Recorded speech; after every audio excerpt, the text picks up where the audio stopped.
Bom dia a todos. Para aqueles que não me conhecem, eu sou Sérgio Pinto Ribeiro, sou vice-presidente médico do hospital e queria dar as boas-vindas a todos vocês ao primeiro Grand Round do ano. É um Grand Round bastante especial, porque apesar do Grand Round normalmente ser uma sessão da vice-presidência médica que é aberta a todos, geralmente quem frequenta mais essas sessões são os estudantes acadêmicos que nos visitam com muita frequência e têm um retorno muito bom. Nós fizemos uma campanha grande para que as pessoas, que os trabalhadores do hospital viessem a essa sessão, porque ela é importantíssima. E nós vamos tentar, nos próximos 30 minutos, mais ou menos, definir a importância desse momento. Nós temos hoje pessoal de todas as áreas do hospital, as pessoas ainda estão chegando, fico contente de vê-los todos, porque a vacinação da influenza H1N1 é algo importantíssimo para todos nós. Nós, como Hospital Escola, temos a obrigação de divulgar isso, senão de nos vacinarmos também.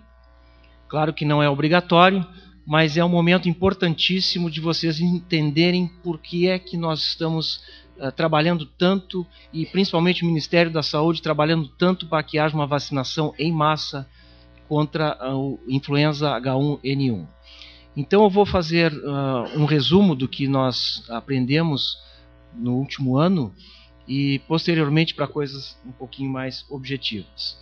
Então, esse é um dos sinais ou dos logos que vocês verão e já estão vendo, que a mídia está mostrando por todo o país, da campanha do Ministério da Saúde, que é importantíssima, muito bem organizada. Eu estive em Brasília semana passada, onde foi apresentada toda a campanha de vacinação, e fiquei muito bem impressionado com a organização do Ministério da Saúde, que nem sempre é assim. Em termos históricos, lembrando que em março do ano passado, então exatamente um ano atrás, foi detectado o primeiro caso que não sabia bem o que era. Ocorreu no México os primeiros casos de uma gripe que não tinha dimensões, com uma taxa de mortalidade ímpar, muito importante, com casos muito graves. Logo em seguida, em abril, a primeiro alerta da Organização Mundial da Saúde designando esse evento como uma pandemia. Em seguida, o primeiro caso, em 7 de maio, o primeiro caso no Brasil. Vejam bem que em uma questão de menos de um mês, nós já estávamos sendo tomados pela invasão deste vírus bastante agressivo. 19 de junho, primeiro caso no Hospital de Clínicas de Porto Alegre. O que aconteceu? O Rio Grande do Sul basicamente foi invadido por várias áreas, começando por São Paulo, então pessoas que vinham do mundo inteiro contaminadas pelo vírus, pessoal que vinha daqui do Chile, da Argentina, Uruguai, chegavam no Rio Grande do Sul, mostrando que a região sul do país tinha sido muito atingida por esse processo. Importante salientar, e é a base talvez de toda a nossa discussão hoje para tentar convencê-los de que a vacina é um processo bom. A rápida disseminação do processo. Isso fez com que nós não tivéssemos tempo de nos preparar adequadamente. O que nós fizemos? Fizemos um meio de campo forte, uma defesa mais forte ainda, para poder combater e evitar os danos de mortalidade muito altos que ocorreram naquela época. Agora é um momento diferente. Nós temos tempo de nos prepararmos adequadamente. E a vacina é uma ferramenta fundamental para esse processo. Lembrando, o que nós fizemos para nos defender? Parceria com o Hospital da Aeronáutica, deshospitalização dos atendimentos não graves, criando através dessas barracas, desviando os pacientes que poderiam potencialmente chegar à nossa emergência. Triagem e dispensação do oseltamivir, do medicamento, do antigripal, que trabalhamos firme para que houvesse modificações na forma de dispensação desse medicamento. Internações a partir dos atendimentos da barraca ocorreram com mais rapidez, de uma forma ímpar nesse hospital. Neste período, nós fizemos 9.260 não internações, atendimentos, neste período de 2 meses e meio. Então vejam bem, 10 mil pessoas foram potencialmente desviadas da nossa emergência para serem atendidos com síndrome gripal. Nós tivemos 450 internações extras baseadas na suspeita da gripe A. Tivemos no público interno uma atuação também ímpar de todos nós, de todos vocês que estão presentes aqui, com folders explicativos, aqui um exemplo do que nós fizemos logo no início do processo, porque nunca se imaginou que nós seríamos atacados também nesse processo. E-mails, internet, documentos impressos, atendimento ímpar do Serviço de Medicina Ocupacional, uso de máscaras e luvas como forma preventiva do processo, tentando explicar para todos que era importantíssimo que nós tivéssemos que usar esses meios de prevenção. E este é o momento agora de mais uma forma de prevenção. E os medicamentos foram dispensados também de forma bem diferenciada.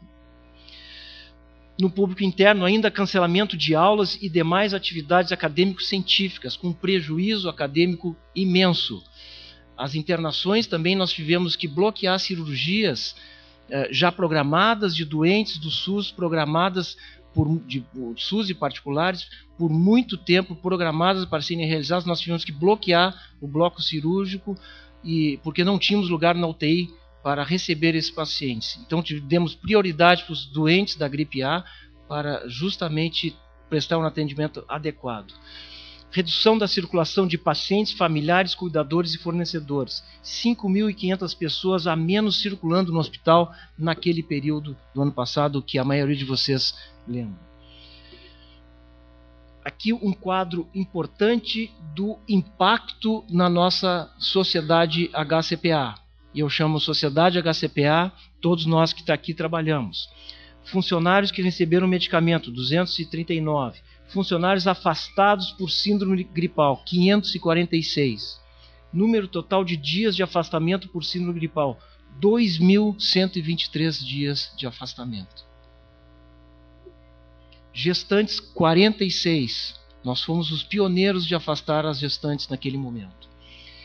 E aqui, basicamente, o que aconteceu, 28 afastamentos por dia, comparados com um ano antes, 5 afastamentos por dia.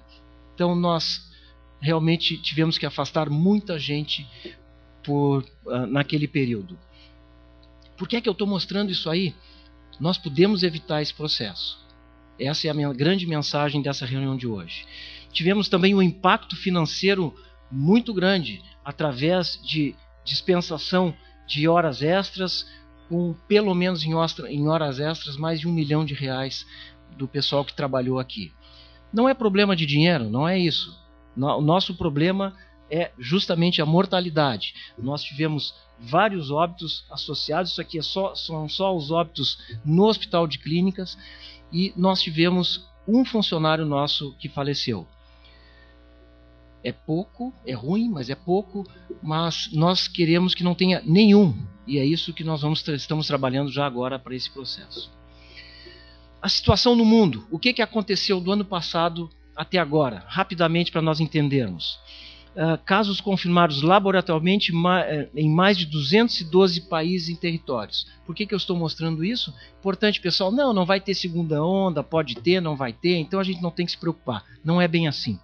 Pelo menos 16 mil mortes foram confirmadas pela Organização Mundial da Saúde pelo vírus pandêmico no mundo. É muita gente que morreu. Nos Estados Unidos foram confirmados pelo menos 2.228 mortes entre 30 de 8 e 13 de 2. Isso é depois do que eles receberam. A primeira onda deles foi lá em março, em maio.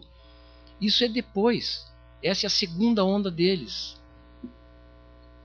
Então, mais de 2.200 mortes neste período. Alguns países do hemisfério norte chegaram a sugerir que a segunda onda teria sido mais branda do que o previsto. Claro, eles receberam a vacina de uma certa forma, mas um pouquinho mais tarde. Nós estamos tendo o privilégio de receber a vacina em tempo hábil. De acordo com a Organização Mundial da Saúde, é prematuro anunciar o fim da pandemia e imprudente pensar em reduzir o nível de alerta, que deve continuar pelo menos nos próximos 6 meses. A avaliação epidemiológica consolidada, segundo a organização, só será possível em 2 anos, a contar do início da pandemia. Então nós temos muito trabalho pela frente, pessoal. A situação no Brasil, o que houve no Brasil nesse período? De 25 de abril a 31 de dezembro de 2009, quase 40 mil casos graves, não é casos de síndrome gripal, casos graves de doenças de pessoas com falta de ar, com dispneia.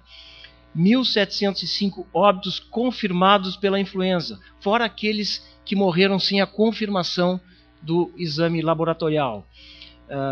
Então aqui é o quadro epidemiológico do Brasil. Então, qual é a forma? Como é que nós podemos evitar todo esse processo? Através de várias ações.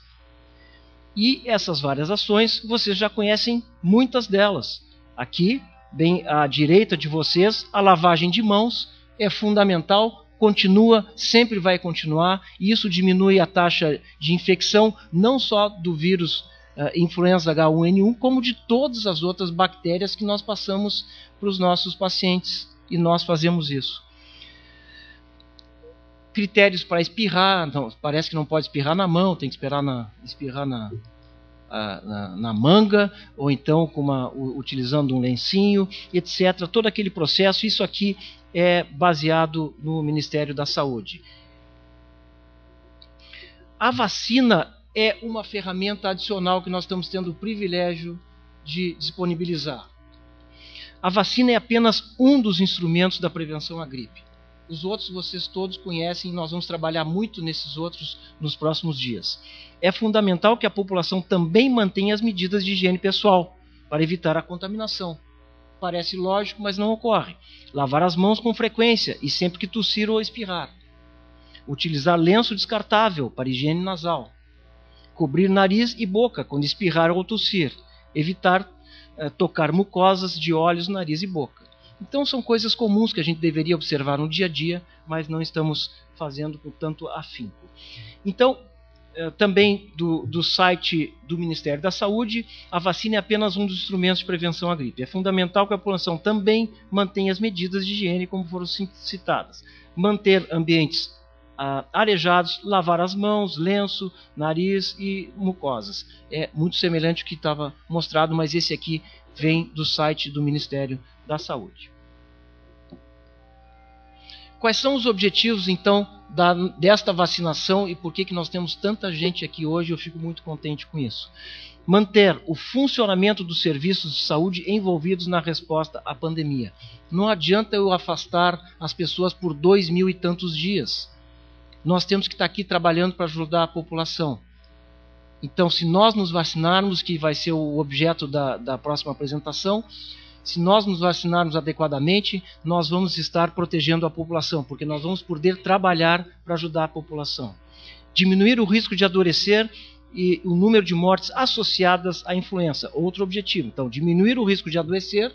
Então, usando a vacina, nós temos uma chance de ter menos pessoas doentes, e aquelas que ficarem doentes poderão ter uma doença bastante amena, não a síndrome grave que nos preocupa tanto. A Estratégia Nacional de Vacinação. Os critérios foram baseados em situação epidemiológica da influenza pandêmica no mundo, recomendação do Grupo Assessor do Programa Nacional de Imunizações, recomendação da Organização Mundial da Saúde, observação do que houve na segunda onda no Hemisfério Norte e articulações com sociedades científicas. O que o Ministério da Saúde está mostrando para nós e está nos pedindo não foi baseado nos técnicos do Ministério da Saúde. Foram com todas as sociedades que têm alguma opinião e têm algum conhecimento científico sobre o problema. Então, o que nós estamos recomendando hoje aqui, não sou eu, não é a vice-presidência médica do hospital que está recomendando isso.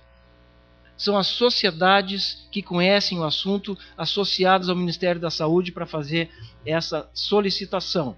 E aqui, vejam bem, Conselho Federal de Medicina, Associação Médica Brasileira, Associação de Enfermagem Brasileira de Enfermagem, etc. E aqui, todas as sociedades que participaram do processo da criação dessa campanha de vacinação. O público prioritário recomendados pela Organização Mundial da Saúde: trabalhadores de saúde, gestantes, população indígena, população com doenças crônicas de base. No Brasil, houve uma expansão desses critérios, e esses critérios foram incluídos crianças saudáveis entre 6 meses e 2 anos, que foi um grupo bastante atingido pelo vírus aqui no Brasil, adultos saudáveis dos 20 até os 39 anos, que foi uma faixa etária também no Brasil muito atingida. Então isso aqui é um plus, é um adicional que o Brasil está colocando à disposição da população para ser vacinada. Algum histórico de vacina. Por que algumas pessoas têm medo de vacina? E nós estamos aqui também hoje para esclarecer. Depois dessas duas falas, nós vamos sentar aqui e vamos tentar responder a perguntas que os senhores tenham. Há relatos de imunizações em texto da China no ano 200 a.C., assim como a Índia de 1000 depois de Cristo. Aplicava-se o pó de crostas de lesões de varicela em arranhões de pele. Esse negócio aqui, ó. Entre os turcos otomanos já praticava-se a vacinação cerca de um século antes de Jenner. E Jenner é atribuído a Jenner, se chama Edward Jenner, é atribuída a descoberta da vacina em 1700 e tanto, médico inglês que observou que as mulheres que ordenhavam vacas com varíola bovina tinham uma versão mais suave da varíola. Então a pessoa que manipulava a vaca que tinha doença, quando a varíola chegava para ela, essa pessoa tinha uma doença mais amena. Uma observação interessante. Dessa forma, ele recolheu o líquido que saía das feridas e passou em cima de arranhões feitos no braço de um menino, que, quando exposto à varíola, não contraiu a doença. Então foi aí que se iniciou a vacinação da varíola. E aí está o Jenner vacinando este menino aqui, que é um quadro bastante conhecido. Mas isso também gerou, pessoal, nesse outro quadro, gerou também muita indisposição, que é o motivo, talvez, de nós estarmos aqui hoje também. Vejam bem aqui nós estamos um momento de vacinação, de vacina dessa pessoa. O pessoal aqui fazendo fila e recebendo aqui talvez um pouco de cachaça, ou alguma coisa assim para acalmar os ânimos para poder fazer a vacina, porque o pessoal tinha muito medo. E depois de feita a vacina, cada um imaginava que ia acontecer alguma coisa com eles. Vejam bem, aqui o cara está crescendo uma vaca, está saindo uma vaca da boca dessa pessoa aqui, o outro virou um bicho, perdendo as coisas. Então, assim, o pessoal já naquela época já se apavorava em relação a esse procedimento. Então não somos só nós que estamos um pouco assustados com isso.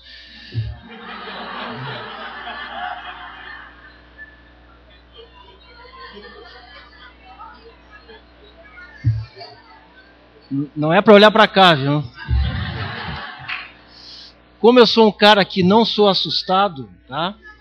Eu fui ontem fazer a vacina e não tive nenhuma reação adversa, absolutamente nenhuma, nada, pelo menos por enquanto.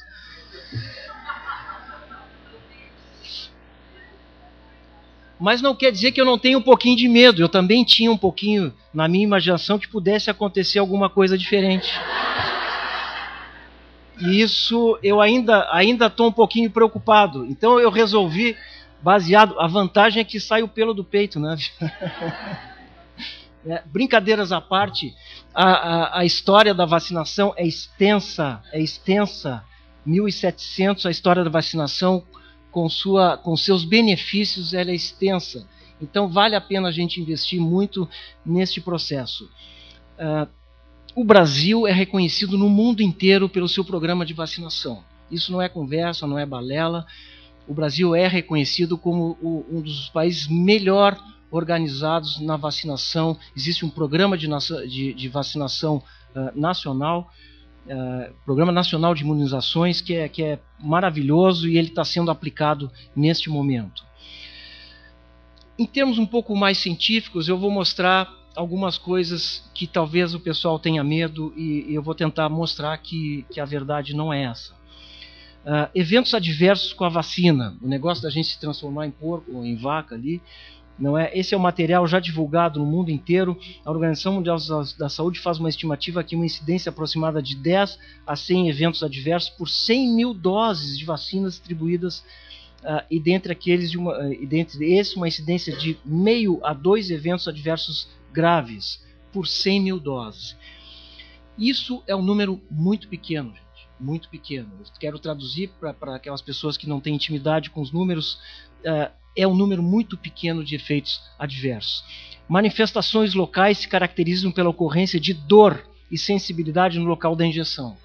Eu não tive absolutamente nenhum, eu não sou exemplo, mas não tive absolutamente nenhum efeito colateral por enquanto.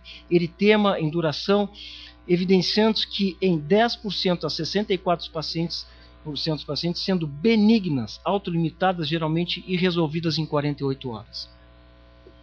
A estimativa de incidência de reações anafiláticas, que são eventos graves, tá? Isso são eventos graves, segundo a Organização Mundial, é de 0,32 ocorrências para 100 mil doses distribuídas. Nós vamos distribuir 6 mil doses no Hospital de Clínicas. E aqui nós temos 0,3 ocorrências, 0,32 ocorrências para 100 mil doses. Então nós estamos, né, num número muito abaixo disso. A estimativa de incidência da síndrome grave, de sistêmicas graves, é de 0,3 ocorrências para 1 milhão de doses distribuídas. Aí vem a síndrome de Guillain-Barré, que muita gente não sabe nem o que é, mas ficam falando nos corredores da síndrome. Eu vou ter essa síndrome aí, o que é esse negócio? Esse negócio é um negócio sério, um negócio grave, que realmente pode nos trazer muitos problemas. É uma síndrome neurológica, mas ela é assim, potencialmente, algumas vezes, causada por vírus, e existe algumas associações com as vacinas. Apesar de alguns casos da síndrome de Guillain-Barré terem sido reportados após a aplicação da vacina H1N1, que é o nosso caso agora, a evidência científica mostra que não houve aumento no número de casos esperados para o mesmo período. Ou seja, é esperado que ocorra na população normal um certo número de casos de Guillain-Barré, independente da vacina ou não. A vacina que foi feita na América no hemisfério norte agora não aumentou o número de casos esperados. Então, provavelmente a vacina não acrescentou morbidade para a população que recebeu a vacina. O que eu quero dizer com isso? Que esqueçam Guillain-Barré. Cientificamente falando, existem vários artigos, pessoal, que está à disposição de todos nós nos sites do Ministério da Saúde, nos sites do New England. Tem vários artigos mostrando a eficácia da vacina e a segurança da vacina. Primeiro, se ela é eficaz. Adianta eu fazer uma vacina se ela não vai me trazer proteção? Claro que não adianta. Então tinha que ser testado isso. E eu vou mostrar um artigo entre vários que eu tenho. Essa apresentação é longa, eu tenho os vários listados abaixo se a gente quiser olhar depois. Mas vejam bem, aqui comparação com a vacina essa do H1N1 com a vacina comum, da gripe comum, que todo mundo fala, pô, mas ela é melhor, é pior, dá mais efeitos colaterais. Então os artigos mostram isso para as pessoas ficarem tranquilas, de que não há problema. Certo? Primeiro, assim, a taxa de imunização acabam sendo bastante altas, se nós formos olhar, né? Chegando a 90% de imunização. Os números estão pequenininhos aqui, nem eu consigo ver direitinho, mas as taxas chegam a 90% a 95% de imunização. Ou seja, a vacina é eficaz. Talvez mais eficaz que a vacina da gripe comum. Efeitos adversos, comparando as duas vacinas. Eu sei que tem gente que tem medo da vacina comum, da gripe comum. Mas elas são muito semelhantes, pessoal. E aqui nós temos a vacina essa nova, tá? Vacina pandêmica chamada aqui, e aqui a vacina pandêmica e a vacina da gripe comum. Reações locais, ou seja, fiz ontem, o que pode acontecer no meu braço? Cerca de 11% de reações no total. Se eu for levar assim, dor no local da injeção, 4 a 5% dos casos. É pouca gente, né? Tá? eritema, inchaço, induração, equimose. Então, os números aqui baixíssimos de reações locais. Se eu comparar com a outra vacina, os números serão bastante parecidos, tá? E o total está aqui dos eventos. Se nós formos pegar reações sistêmicas, aquelas que ocorrem no corpo inteiro nosso, vejam bem, febre, dor de cabeça, mal-estar, dor nos músculos, dor nas articulações, tremores, cansaço, rache, etc. Tá? Então, aqui as taxas também são baixíssimas. Eles nem falam em Guillain-Barré, por isso que eu pedi para vocês esquecerem esse nome, tá? Comparadas com a outra. No final das contas, resumindo, o que mostra nesse quadro e em outros vários artigos científicos que estudaram essas vacinas, nós podemos dizer que as reações locais dessa vacina são um pouquinho maiores do que da vacina comum. Tá? Então, o que eu quero dizer com isso? Vai ter um número maior de pessoas se queixando de dor. Vai ter um número maior de pessoas com um pouco de inchaço. Mas é um número maior, mas muito pequeno maior. Então, no resumo global, eu poderia dizer que as duas vacinas são muito semelhantes. No resumo, o que a gente pode dizer é que as contraindicações, quem não pode receber. Histórico de reação anafilática, aquele que teve uma reação alérgica sistêmica completa a qualquer um dos constituintes da vacina, esse timerosal, a proteína do ovo, proteínas de galinha, neomicina, E reação alérgica grave após a administração de qualquer vacina da influenza. Então, quem teve isso já, realmente não pode fazer a vacina. E essa é uma porcentagem mínima na população. Reações adversas esperadas, então, reações locais, ocorrem com o início de prazo de 7 dias após a administração da vacina. Se resolve espontaneamente em um prazo aproximado de 1 a 3 dias após seu início. Tá? Reações muito comuns, que ocorrem em 1% das pessoas. De 10, uma pessoa vai ter dor de cabeça, dores nos músculos e dor local da injeção. Veja, são reações muito comuns. 1%. 1% ou 10%? 10%, desculpe. 10%, tá? 10%. De 10, uma vai ter, tá? Mas vai ter. Reação comum então, aí sim é 1%.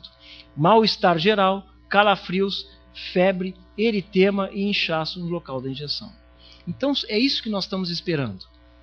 É isso que nós estamos esperando, muito semelhante daquilo que vocês já conhecem.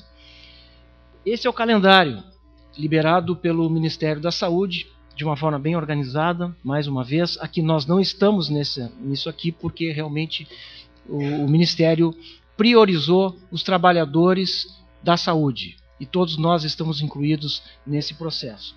Posteriormente, as pessoas que não se enquadram nesse mecanismo agora, elas vão poder entrar em qualquer um desses processos aqui. Então, nós estimamos que a população, o Ministério quer vacinar por volta de 98 milhões de pessoas no país. Praticamente a metade da população brasileira. Então, é um número muito grande. É mais de 1 milhão de pessoas vacinadas por dia a partir de hoje. É muita gente, então o programa tem que ser muito bem feito. No Hospital de Clínicas, vocês já sabem, de segunda a sextas-feiras, na estande ao lado do elevador central aqui, das 7 às 16 horas, o pessoal está vacinando. O Serviço de Medicina Ocupacional, das 7 às 16 e das 18 às 19. E nós temos uma equipe volante das 20 horas às 22h30, com prioridade às áreas fechadas, que o pessoal não pode sair. Então, nós temos um programa. Eu rapidamente procurei trazer para vocês a ideia de que o país sofreu muito o ano passado porque não houve tempo de preparação.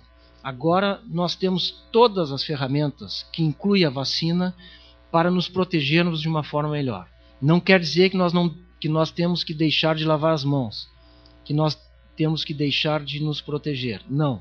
Pelo contrário, cada vez nós temos que fazer mais isso.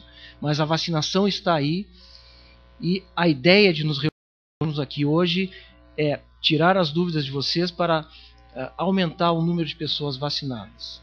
Não é obrigatório, obviamente, mas é algo importantíssimo para a proteção pessoal e para a proteção de todas as pessoas desse país. Eu passo agora então para o Dr. Rodrigo, que é o coordenador da Comissão de Infecção, para nos dar uma breve explanação de alguns detalhes, e posteriormente nós vamos nos reunir num grupo aqui na mesa para tentar responder as perguntas que os senhores têm. Obrigado pela atenção.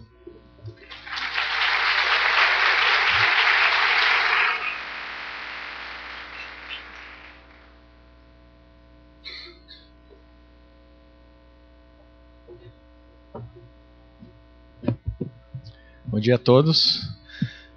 Me coube falar um pouco sobre a transmissão. Volta. Transmissão hospitalar da influenza, né? Eu inicialmente não queria comentar que eu também não tive nenhum efeito adverso relacionado à vacina, né? E a transmissão, em princípio, do vírus H1N1, né, da influenza, é muito semelhante à da gripe comum, né? Normalmente a transmissão é por gotículas, né? E a gente vai falar muito sobre isso agora nos próximos slides, mas ela não difere em nenhum ponto da transmissão do vírus da gripe comum, né? Já está bem documentado, inclusive entre a gente, entre os nossos profissionais, a transmissão intra-hospitalar da influenza H1N1. Aqui a gente vê um relato. Onde é que é mesmo?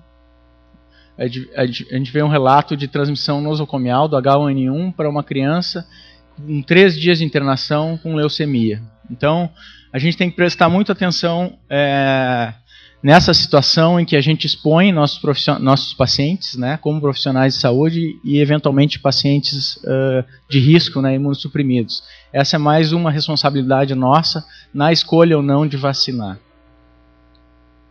Aqui mais um relato comprovando a transmissão hospitalar. A gente vê aqui um número em torno de 300 pacientes hospitalizados, investigados com relação à transmissão nosocomial e comprovadamente a transmissão de paciente para profissional de saúde, né, e de paciente para paciente no hospital, né, e também outras transmissões entre profissionais de saúde, né. Então já está bem definido na literatura e não poderia ser diferente, mas esses são os primeiros relatos recentes de transmissão hospitalar do influenza H1N1. Nada diferente da gripe sazonal, né? E revisando um pouco as nossas precauções em termos de prevenção de transmissão de infecções dentro do hospital, a gente tem a precaução padrão, né? Essa, né, a higiene de mãos, né, que recomenda higiene de mãos, uso de luvas quando há risco de exposição e máscaras quando há risco de respingo. A transmissão de contato, que é a prevenção, né, de transmissão através do contato, que é as medidas implicadas na transmissão de germes multiresistentes, né, ou seja, quarto individual, avental e luvas para contato com os pacientes, né, cuidados com artigos e equipamentos exclusivos para os pacientes e o transporte limitado desses pacientes, né. E a transmissão por aerossol, né, que é a transmissão característica da tuberculose, né, ou seja, as partículas com menos de 5 micrômetros, né, que ficam suspensas no ar. E por último, a transmissão por gotícula, que é a forma de transmissão da influenza H1N1 e de infecções virais, por exemplo, né, meningites também, que recomenda, né, isolamento do paciente, uso de máscara cirúrgica, transporte limitado dos pacientes, mas com relação especificamente ao H1N1, a gente pode talvez agrupar ele numa transmissão, sim, gotículas, definidamente, mas ele tem um percentual de transmissão de contato. Isso é importante para a gente tentar quebrar essa cadeia de transmissão dentro do hospital. Ou seja, a higiene de mãos e o contato com superfícies, e com profissionais e com pacientes é importante também para o H1N1. Talvez mais do que a influenza sazonal, né? Existem alguns relatos aí que levantam essa hipótese de que o H1N1 talvez seja mais transmissível pelo contato do que o influenza comum. Então aqui é só para demonstrar um artigo de 84, não é influenza H1N1, é somente influenza, que o vírus pode ficar por horas no ambiente viável e ser transmitido, né? Até 8 horas, né? Nesse estudo o vírus poderia permanecer em uma superfície e ser transmitido a seguir. Aqui é um relato mais recente, né? De transmissão de influenza por notas, né? Pelo dinheiro. Eles levantaram que em até 24 horas, 50% dos influenzas inoculados em cédulas eram viáveis para transmissão, né? Ou seja, eles misturaram esse vírus 24 horas depois com secreção respiratória e ele se mostrou um vírus transmissível, né? Em torno de 30% 48 horas depois. Então existe uma gama de possibilidades de transmissão de profissional, de paciente, do ambiente, né? Então é muito difícil a gente conter todas essas formas de transmissão com medidas, né, por exemplo, de higiene de tosse, ou que a gente vai discutir mais adiante. A questão dos estudantes de medicina, né, e eles são um grupo de profissionais ou de pessoas que circulam pelo hospital também contemplados, né, esse ano pela vacina. Então, essa é uma carta publicada recentemente também a respeito dos comportamentos de higiene, né, de educação sobre higiene, mostrando que a maioria dos estudantes, né, 5% trocava o avental diariamente, né, que poderia ser uma forma de transmissão, 60% trocava pelo menos uma vez por semana e assim por diante, né. Com relação à transmissão através de germes pelo estetoscópio, a gente vê que metade, um pouco mais da metade, em torno de 55% dos profissionais higienizava o estetoscópio pelo menos uma vez por mês. Por outro lado, 45% não higienizava o seu estetoscópio, né, pelo menos mensalmente. Então, é um número grande de possibilidades de transmissão, tanto pelo avental, tanto pelo estetoscópio. E isso inclui também influenza H1N1. Né? Então, os riscos são, né, as fontes de transmissão são muito grandes, né? Os profissionais da saúde, num trabalho recente, se mostraram estatisticamente significativo uma taxa de prevalência maior entre os profissionais de saúde, 30% comparado com o público externo que consultava no hospital, né? Em torno de 30% de prevalência de sorologia positiva para H1N1 nos profissionais de saúde. Então, várias formas de precaução, né? A abordagem tem que ser multifacetada, né? Com identificação precoce dos casos, higienização das mãos, a higiene da tosse, que o professor Sérgio comentou antes, né? De não colocar a mão para proteger das gotículas, né? Para evitar a disseminação das gotículas, e sim o braço ou um lenço, né? Precauções de contato, restrição da circulação dos profissionais, como foi feito ano passado aqui no hospital, cuidado com o ambiente, a higienização do ambiente também é importante, e talvez a medida mais eficaz, né, em termos de epidemiologia, a vacinação, né? A gente vê que todas essas medidas, em um determinado momento, elas são falhas, né? A vacinação, como foi demonstrado, com 95% de imunização, né, de eficácia de imunização, certamente é a medida mais eficaz para prevenção. Então, só para fazer um paralelo, essa é a nossa transmissão de Acinetobacter em fevereiro de 2007. Né? Vocês vejam que o Acinetobacter aqui no hospital,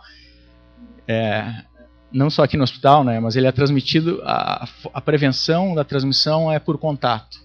A gente, considerando H1N1, é contato e gotícula também. Vocês vejam que as formas que o H1N1 tem de disseminação são talvez maiores que do acineto, e a gente não consegue controlar o surto do acineto com medidas de higiene de mãos, de barreira, de contato. Então, isso ressalta a importância da vacinação, porque é muito difícil a mudança comportamental. Claro que a gente tem que manter essa mudança comportamental, mas se hoje a gente tivesse uma vacina para acineto, talvez fosse a solução dos nossos problemas aqui em termos desse surto que a gente vivencia há mais de 2 anos. Né? Então, de novo, né, é mandatório, na minha opinião, a vacinação para H1N1.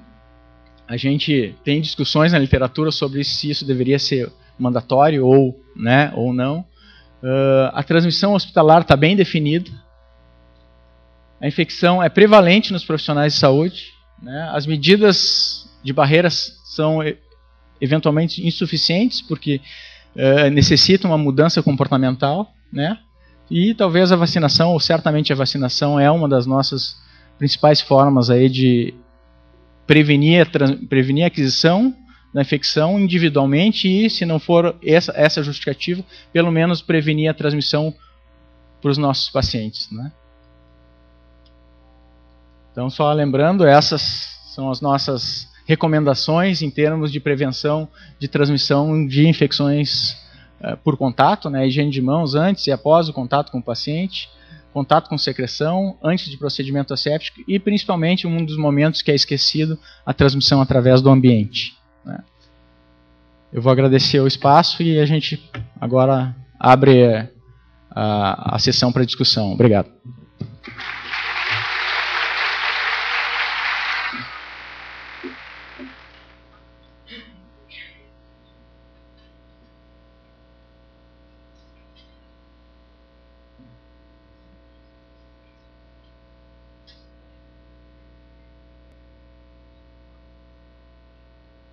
Eu queria chamar os outros componentes da mesa, por favor, para nos ajudar aqui.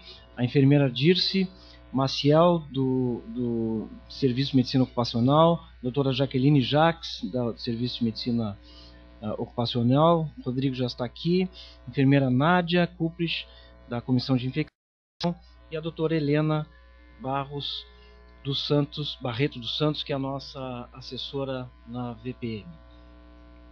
O pessoal vai sentando e eu queria chamar a atenção de vocês para o site do Ministério da Saúde, que é esse que está atrás de nós aqui. É um site que está bastante completo, vale a pena navegar por ali, vocês têm informações preciosas, ele é fácil de navegar, bom de ver, tem toda a campanha de prevenção está ali colocada. Então vale a pena vocês navegarem um pouquinho pelo site do Ministério da Saúde, que é saude.gov.br. Nesse site nós temos uma área específica aqui embaixo, ao H1N1, certo? É só clicar aqui que vocês entram em todo o processo de prevenção que já está colocado. Tem os vídeos que vocês estão vendo já na televisão, tem os cartazes.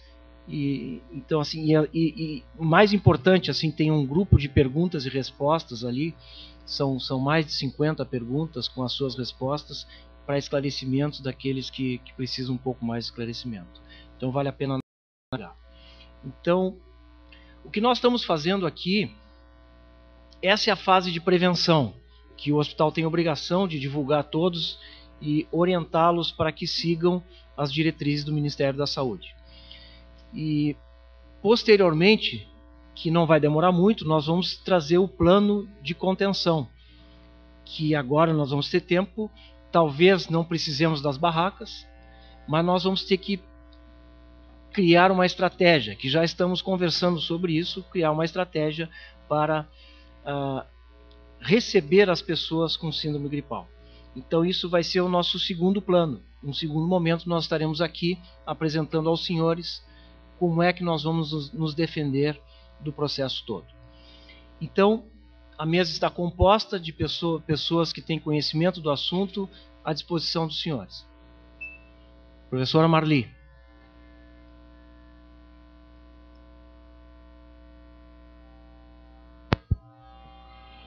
Eu gostaria de parabenizar a direção pela iniciativa, que é importantíssimo, né? Que a gente realmente consiga vacinar, né? Se não todos, a grande maioria das pessoas que atuam dentro do hospital. E aí eu gostaria de ressaltar também a importância de vacinar os alunos, né? Da graduação e também da pós-graduação, que às vezes a gente esquece que também transitam com os pacientes, etc. Então, né? Talvez até estimular isso, lembrar isso, né, que os próprios programas de pós-graduação também façam a sua parte nesse sentido de convocar os alunos que atuam dentro do hospital, que tenham contatos com os pacientes, que realmente façam a vacinação. Um outro aspecto que eu gostaria de lembrar da importância que a gente encaminha também os pacientes, né, com doenças crônicas, etc., para que eles se vacinem no período adequado. E nesse sentido seria interessante, eu não cheguei a checar na intranet se tem um calendário de vacinação, mas que o paciente já saia daqui do ambulatório, etc., com o encaminhamento, porque senão ele vai chegar no posto sem esse encaminhamento, né, e sem um diagnóstico ele não vai ser vacinado. Então que a gente realmente corra atrás disso, né, e dê essa orientação e dê esse suporte para os nossos pacientes. Eu vou responder a isso. É importante, a professora Marli lembrou de outros grupos, mas esses outros grupos de pós-graduação estão incluídos na nossa campanha agora. Toda pessoa que porta um crachá do Hospital de Clínicas de Porto Alegre pode ser vacinada nessas 2 semanas agora. E os nossos alunos do pós-graduação, a grande maioria deles porta o crachá, então eles não terão problemas nenhum problema para serem vacinados. Quanto à orientação às pessoas, eu acho que essa é uma segunda fase que vai começar daqui a um pouco menos de 2 semanas, da população em geral. E aí entram as pessoas que têm doença crônica.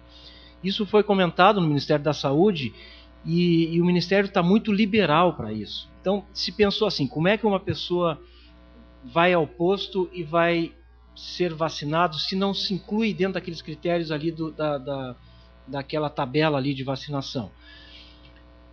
Se pensou que deveria levar um atestado médico, e isso complica um pouquinho as coisas. Então o Ministério decidiu que não vai. A pessoa pode ir normalmente e diz, olha, eu quero me vacinar, não precisa dar muita explicação, e eu tenho doença, tenho diabetes, tenho hipertensão, tenho não sei o que, então pode se vacinar. Então não vai haver problema maior de conseguir a vacina. O que eles estão preocupados é que é muita gente a ser vacinada num período tão curto. Isso nunca aconteceu no Brasil. A maior campanha de vacinação foi, me parece, da rubéola. Rodrigo, acho que foi da rubéola, que foi 2 anos atrás, 1 ano atrás, que eles chegaram a 60 milhões de vacinas. Tá? Eu estou meio que chutando os números, tá? Mas por volta de 60 milhões de vacinas.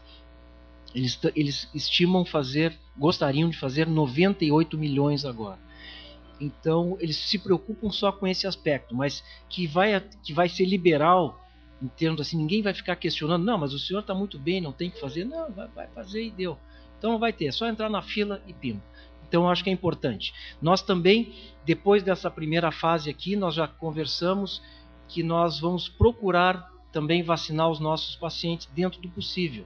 Se a Secretaria Estadual nos disponibilizar mais vacinas, nós vamos procurar fazer uma campanha interna de vacinar os nossos próximos pacientes na saída deles, naqueles que tiverem necessidade para isso.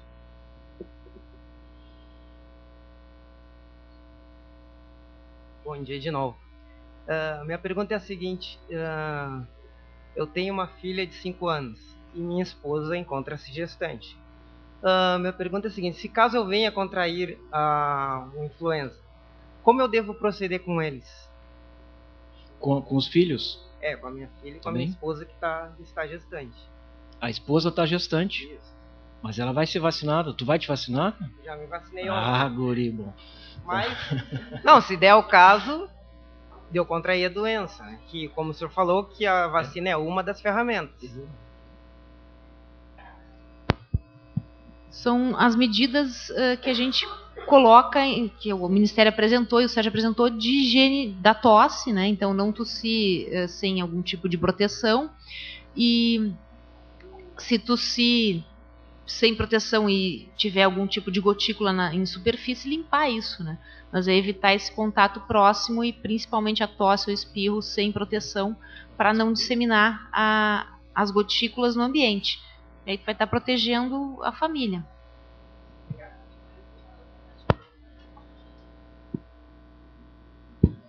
Importante que tu leve a tua esposa para se vacinar, né? Porque ela está prevista dentro do calendário, né?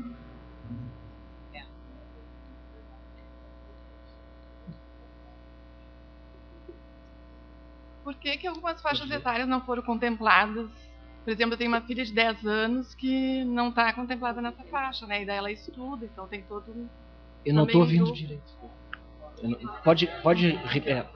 Por que algumas faixas etárias não foram contempladas? né? Por que algumas faixas etárias não estão sendo contempladas com a vacina? Porque eu tenho uma filha de 10 anos, por exemplo, que não está na faixa etária.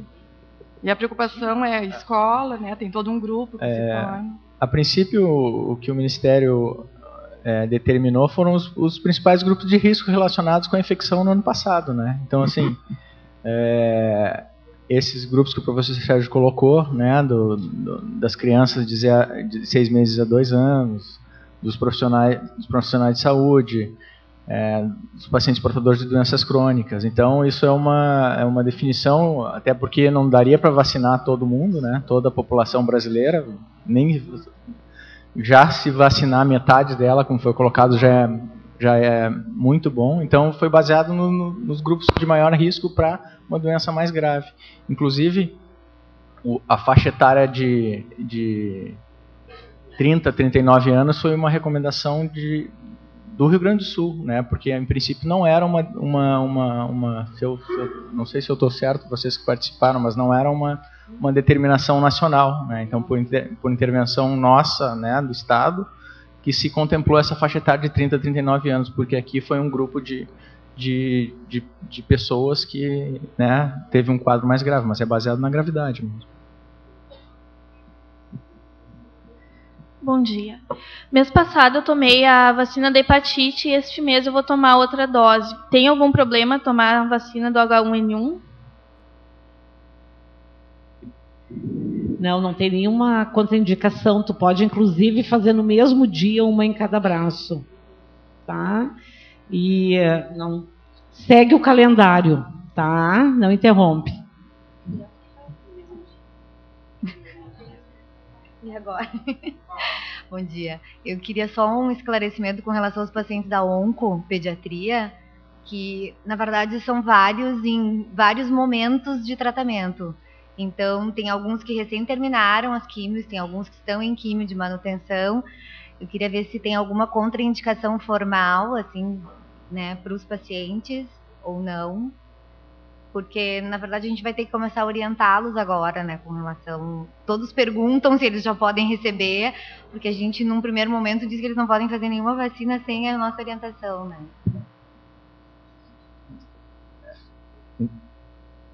Independente do estágio de doença, de imunossupressão, de vigência de tratamento, não existe nenhuma recomendação de não se fazer a vacina. Sim, é uma indicativa a mais para se recomendar a vacina, né? Então, presença de doença crônica, ainda mais uma doença, né, uma neoplasia, uma doença relacionada com imunossupressão, os pacientes devem fazer em qualquer estágio de doença. O vírus é inativado. Temos uma pergunta escrita aqui. Então, assim, informações sobre a vacinação para gestante, efeitos adversos nesse grupo e relação benefício-risco. Então, assim, a vacinação para gestante está liberada para qualquer fase da gestação. A vacina, toda vacina que o Brasil recebeu não tem o adjuvante, então ela está liberada para qualquer período da gestação. Que esse adjuvante é o que faria a diferença, que seria contraindicado no primeiro trimestre da gravidez. Então, assim, não tem nenhuma contraindicação para qualquer trimestre da gestação. Efeito adverso nesse grupo são os mesmos efeitos adversos para qualquer população não gestante, não tem nenhuma diferença pelo fato de ser gestante. E em relação benefício-risco, a gestante foi um dos grupos assim que mais sofreu assim pela influenza A, né? Foi uma das populações assim que a gente afastou, que teve mais complicações pela influenza. Então, assim, o benefício é muito maior do que o risco. Então, assim, obviamente é um grupo que deve ser vacinado, sim, e deve ser estimulado a se vacinar, sem dúvida. O calendário está aqui atrás e o próximo grupo, então, a ser vacinado seria o das gestantes. Foi amplamente discutido com a Sociedade Brasileira de Ginecologia e Obstetrícia. Quais gestantes, se as gestantes deveriam ser vacinadas e quais gestantes. E ficou decidido que todas, independente do trimestre ou do tempo de gestação, todas deveriam ser vacinadas, em especial pelo risco aumentado que elas estavam e também pela segurança que nós temos da utilização da vacina. Só para complementar que assim, ó, a gestante, ela tem um período, mas se a pessoa se souber gestante após esse período, para a gestante vai estar liberado durante toda a campanha, ela vai ter à disposição a vacina. Bom dia, eu cheguei um pouco tarde porque eu estava na UTI, não deu para descer, mas uma dúvida. A gente vai ter também disponível para nós aqui, os trabalhadores do hospital, a vacina sazonal, na época de quando foi feita a campanha lá de 24 de abril? Sim.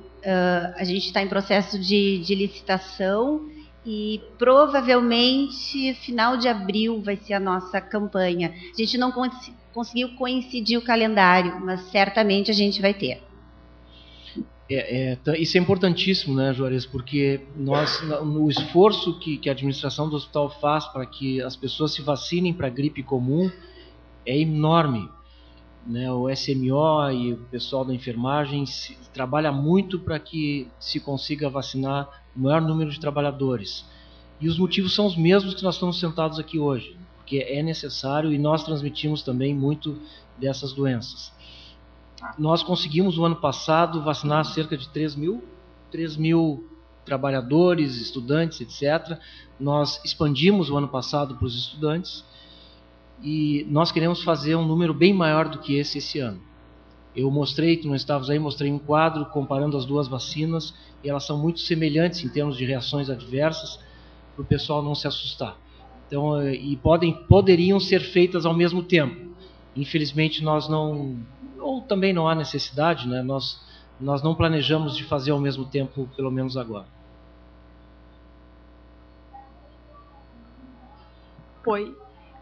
Teria uma pergunta se vocês vão disponibilizar para os alunos da creche aqui do hospital ou se a gente segue o calendário e levamos no posto de saúde. Para as crianças da creche? Isso, eu tenho uma filha de 1 ano e meio, então eu até poderia levar no posto de saúde, mas queria saber se o hospital vai disponibilizar, assim como ano passado a gente pôde trazer para vacinar contra a gripe comum aqui no hospital. Você está falando da gripe comum ou da H1N1? Não, da H1N1. Tá, a H1N1 nessa primeira etapa, ela está disponibilizada e a gente ganhou as vacinas para fazer para profissionais de saúde.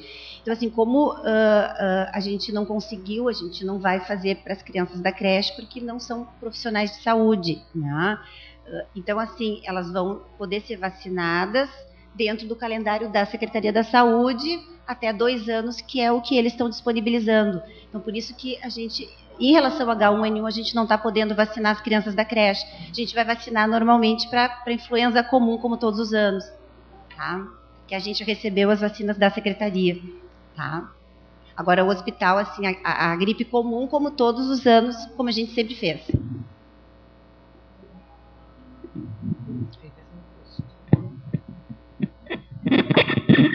E para nós, eu tenho uma filha, por exemplo, de 4 anos, eu posso, na rede privada, conseguir essa vacina? Pode, ela vai ser disponibilizada, inclusive, daqui a algum tempo, as duas juntas, né, bivalente. Tu vai poder dar H1N1 e influenza sazonal junto, tá? Na rede privada, tá? Só na rede privada. Michele, a tua pergunta anterior também foi questionado a respeito de cobertura para as crianças das creches dos hospitais e foi respondido para mim e para a Dirce que isso não estava previsto, tá? Quer dizer, tudo depende de como vai ser a cobertura vacinal, de quantos, né, quanto a gente vai conseguir atingir, porque a princípio é para os profissionais de saúde, mas nada impede que isso ocorra. Na verdade, o melhor é tu contar com a rede privada. Eu só queria espontaneamente colocar uma questão importante, né?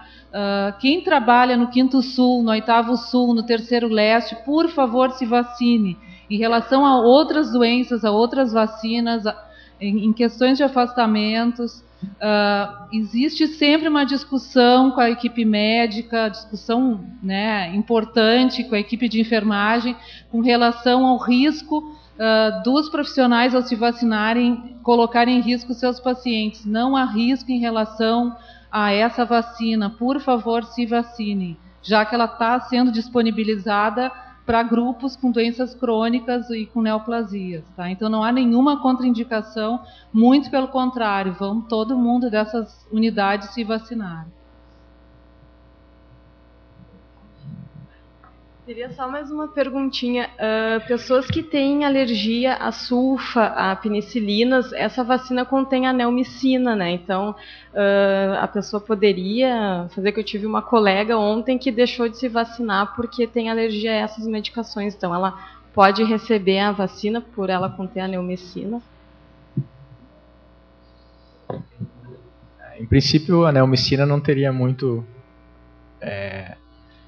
reação cruzada aí com penicilina e sulfa. Então, quem é alérgico a penicilina e sulfa pode fazer a vacina. Ela já fez as outras vacinas com influenza alguma vez? Teoricamente não tem reação cruzada, né? A chance dela ter existe, né? Mas não porque ela tenha. Né? Não está descrito que quem tem reação a sulfa não pode fazer. Não existe, se a gente trata quem tem alergia a algum antibiótico com outro antibiótico de classe diferente, não tem problema. Eu tenho alergia à azitromicina e me vacinei. É como qualquer outra, né? Senão daqui a pouco tem alergia a qualquer coisa, não vai fazer. Alguma pergunta a mais? Se não, eu agradeço. Pois não. Desculpa, eu só queria também fazer uma manifestação, porque existiu muita discussão a respeito de eventos adversos dessa vacina, dos produtos da vacina, e eles partiram assim de grupos, né, que propagam a não vacinação e que encontram casos anedóticos de relatos de problemas associados à vacinação. E isso, quem acompanha a literatura pode ter visto várias situações dessas com outras vacinas, mas o fato é que a gente tem milhões de doses aplicadas, porque o hemisfério norte todo se vacinou entre setembro e dezembro, e os últimos relatórios que tem da Agência Europeia de Farmacovigilância, do CDC, que fazem vigilância dessas vacinas na Europa e nos Estados Unidos, apontam um número de eventos adversos comuns a qualquer outra vacinação para gripe, nenhum aumento de casos graves em relação às taxas usuais do ano que acometeriam a população em geral. E, enfim, então, na verdade, a gente tem que também dimensionar um pouco o que aconteceu e o que tem circulado em e-mails na internet, né, que não existe esse risco aumentado, existe e assim, se sabe que depois da água limpa, a vacina é a coisa que mais salva vidas no mundo todo. Né? Então, é uma coisa muito segura, qualquer tipo de vacina, e essa vacina da influenza H1N1 não tem um perfil de segurança diferente de qualquer outra vacina. É igual às vacinas que existem e estão sendo aplicadas. A maior fantasia, eu acho que do pessoal que circula aqui é que as pessoas dizem que fazem a vacina e ficam gripadas. Essa é a maior alegação nos últimos anos, né? E a gente sabe que isso não é verdadeiro, né? Então, essa corrente que prega, né, isso aí. Mas eu acho que nós estamos num momento diferente, né? Eu quero crer nisso. Estamos tendo uma excelente adesão e a gente espera continuar dessa forma, né? A partir desse round, a gente também pretende não só procurar os locais de áreas fechadas, mas também visitar as áreas abertas. Vai lá que o pessoal não tenha visto a mídia, né? A gente se encontra por aí, então, tá bom?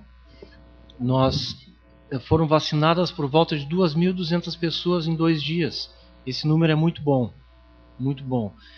Hoje parece que diminuiu um pouquinho, está mais devagar, tem menos fila, então nos preocupa um pouco esse processo. Por isso que nós estamos aqui hoje para estimular o pessoal que faça a vacina. Eu queria saber, assim como eu falo, quem está resfriado mesmo pode tomar vacina? Quem tá... Tu não pode ter uma doença aguda febril. Né? Então, assim, se tu estiveres muito doente, com febre, é melhor tu esperar, tu postergar isso aí, de repente até semana que vem. Né? Agora, se for uma coisa muito leve, aquelas gripezinhas assim, que tu nem tem muito sintoma, pode fazer assim, né? De qualquer maneira, a gente vai estar vacinando até o final da semana que vem, né? Então, pode até esperar mais alguns dias, sem problema. E a pessoa que tem problema de coagulação, tem alguma coisa a ver ou não? Problema de coagulação do sangue. Não, não tem. A princípio não tem contraindicação. Se tu tiver alguma dúvida, tu passa lá no SMO conosco mesmo e a gente aí avalia melhor, né? De coagulação é só o processo da injeção, não da vacina, mas da injeção propriamente dita. É uma agulhinha bem pequenininha, mas tem que avisar quem for, né? Quando fores fazer, se é o teu caso, desculpe. Não, minha colega. Não. Quando essa pessoa for fazer a vacina, avisar, olha, eu tenho uso anticoagulante, eu tenho problema de coagulação. Então, a pessoa fica segurando um pouquinho mais de tempo do que as outras, porque atualmente o que a gente tem feito é só colocar um negocinho ali, um micropore e deu, mas então tem que ficar segurando para que não haja um hematoma ou uma reação ali. Eu acho que qualquer particularidade, assim, qualquer dúvida, vocês podem aí se dirigir ao SMO, que tem um posto de vacinação lá, que aí tem os médicos sempre lá, e aí a enfermagem pergunta direto para um de nós, e aí fica bem esclarecido, né? Não tem problema. Bom dia. Eu gostaria de saber só qual é a procedência dessa vacina. Ela é feita aqui no Brasil? Ela é importada? Essa que a gente vai receber.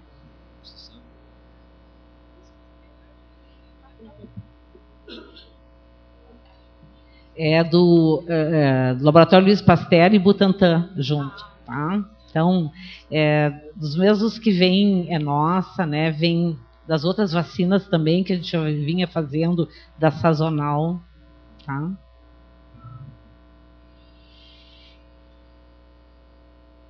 Mais alguma? Bom, eu só ia dizer que se fosse tão ruim, essas 2.300 doses já feitas, né? Esse hospital estaria vazio, né? Então, não é tão ruim assim, né? A gente só vai ter os benefícios dela. Bom, aqueles que ficaram convencidos, então, por favor, disseminar esse conhecimento, é um fato, é necessário. Então, eu conto com a ajuda de todos vocês para disseminar essa campanha de vacinação. Nós gostaríamos de utilizar as 6.000 doses disponíveis para o Hospital de Clínicas. Se for preciso, nós conseguiremos mais doses. Então, e quem tiver dúvida, nos procure. Tem o Serviço de Medicina Ocupacional, o pessoal está sabendo tudo sobre o assunto, que pode explicar a vocês as dúvidas pertinentes. Obrigado pela presença e nos encontramos também sobre esse assunto no momento da contenção da doença. Agora é prevenção. Vamos trabalhar nisso. Obrigado.